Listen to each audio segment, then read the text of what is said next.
Hey there, everyone. I got another progress update video for you all. Let's get right into this.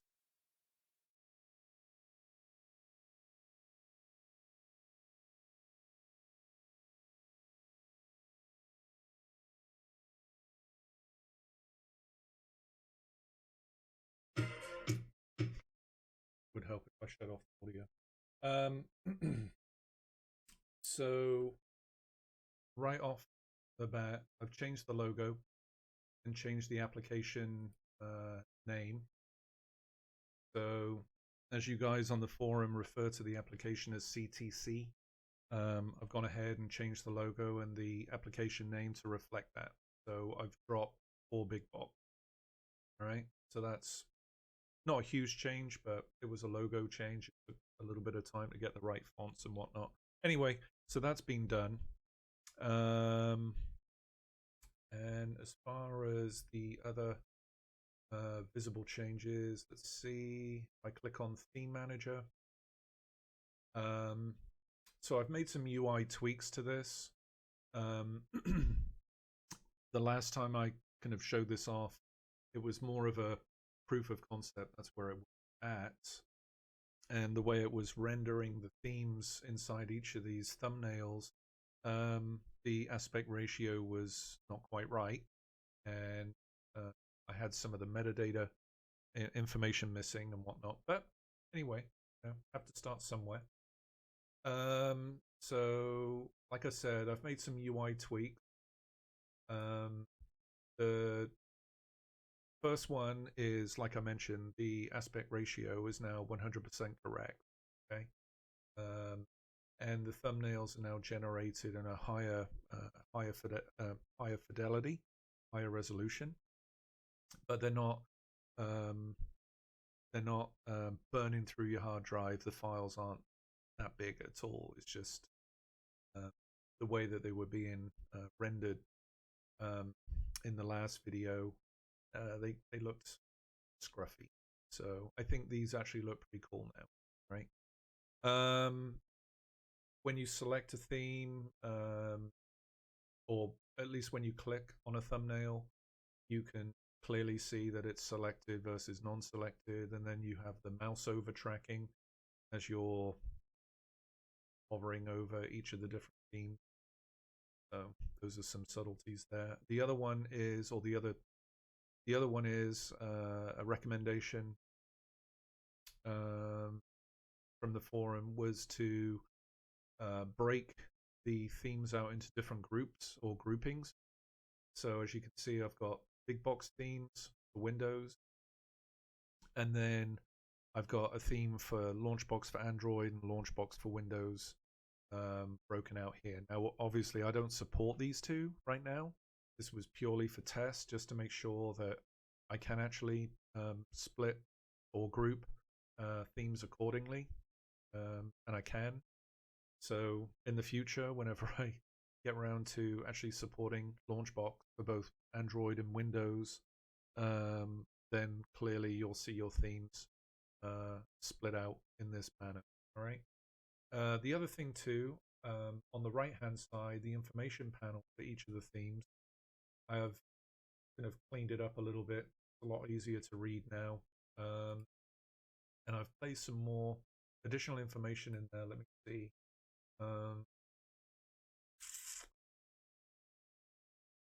I can't remember what was there before, but I know for sure that size, I added size. So the theme size on disk is now represented in the theme information panel on the right here.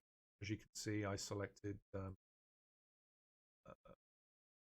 Netflix style 2, that's taken up 178 meg, versus plain and simple, that's taken up 4 gig. And the reason it's taken up 4 gig, I've got custom images, so that makes perfect sense. All right, so there's an awful lot of images there. And speaking of, if I go into plain and simple, just double click, I have accelerated the time it takes to refresh the main screen now when you're selecting themes. It's a lot faster. I've done an awful lot of internal changes to this code. I found some very old bugs. And obviously with this build I had introduced some new ones, so obviously I needed to fix those, but in doing so I found some old bugs too. Let's see. I'll cover this. There is a second row of ellipses here. I'll cover that in a second, but let's go to wheel items. So this wheel item template here, I haven't added any more elements yet, like images, so you'll just have to bear with me for now. Like I said, I've been focusing on really kind of just clean up the code and without getting too carried away and adding more and more code to this app. I wanted to at least kind of stop, go back, and ensure that the code that I have introduced is as rock solid as it possibly could. All right, so I was working on bug fixes pretty much all week, right? So here's a wheel item, and if I click on it and click on the canvas, we got it set to 500 by 500. Fine. Let's go back to views. I believe it was this one, and that's where it's referenced. You wouldn't have seen this in the video, but now that I'm actually using, when I'm testing and streaming, I'm actually using my desktop now, and it's hooked up to an ultra wide. And during my testing, using the ultra wide, these perfect ellipses were actually being elongated. They were being stretched on the horizontal axis because of the ultra wide that I was using, or the resolution that I was using for the ultra wide. And so that was clearly a glitch. There should be no aspect ratio adjustment to the wheel item whatsoever. Whatever you've configured it as, in this case, I set it as 500 by 500. It should always be 500 by 500. All right. So that was a bug. It took me a bit of time to kind of go through, old code and new code and support this plus other stuff. But anyway, I just wanted to kind of at least let you know that it has been tested using ultra wides. All right, let's see.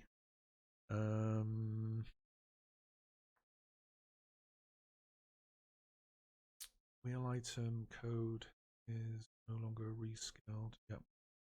Main window. Okay, we'll go to this second row, and actually I'll pick a different theme because I already have this all configured. The Netflix 2. So I'm adding a second row, or I've added a second row of ellipses, and this is to cover themeable error pop-ups. Okay, and this is something that is in the beta version of Big Box right now.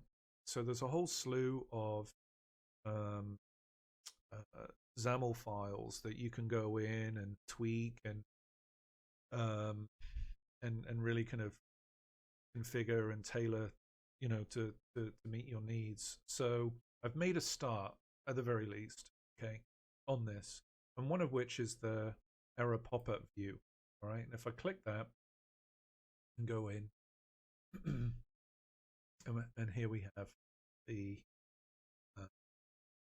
there's essentially just two fields, title and text, that make up the error pop-up. Okay, so all I've done, I've just encapsulated them or encased them inside, a border and whatnot. Now what you can do, and I'll show you this in Big Box in a second, but what you can do with these pop-ups, where they pop up over your existing views and whatnot, if you want, and it's entirely up to you, the background to all of this is set to transparent. But if you wanted to just create like a tinted glass look, so basically when the pop-up pops up, the background is made slightly darker. Okay, if you want to do that, you can do so by just simply saying, here's a black background, and I'm applying, a level of transparency to it. You know, that way, get this kind of tinted effect. It's entirely up to you. And I'm going to go with that. So this is transparent, but not 100%, right? Save this. I'm going to publish.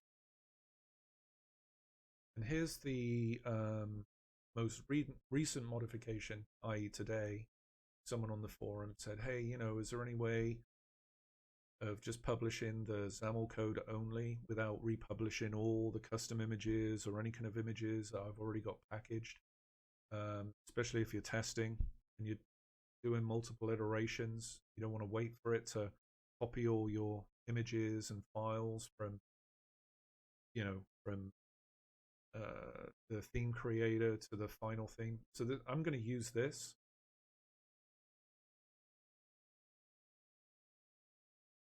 So it just builds the code and throws them out there into the theme folder, and we're done. All right. Close this. I'm going to show you the error pop-up. So this was Netflix style 2.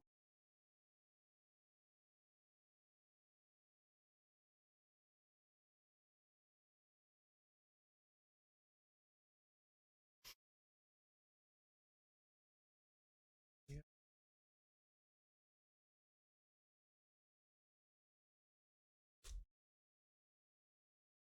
There you go. I think you just saw it. It says, please wait.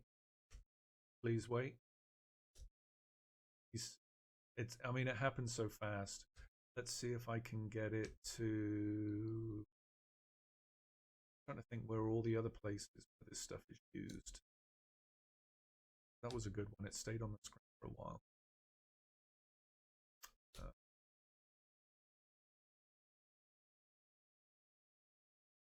Refresh all images. There you go. Stays on there for quite some time. I don't know if it's going to come up with pop-up. No, not for that one. But refresh, as you can see. So I can come back, open up the theme creator.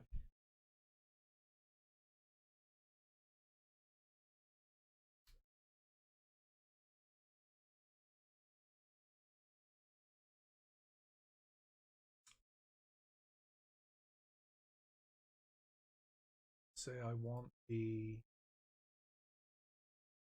instead of a silver frame, maybe, I don't know. I'm just going to pick this just for speed. All right. And again, I'm going to publish just the XAML only. That way it doesn't have to delete and recreate the theme folder. It's just going to overwrite the XAML files.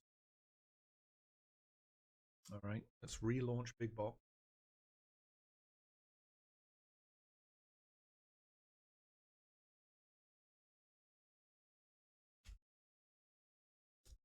There you go. Please wait. The gold border.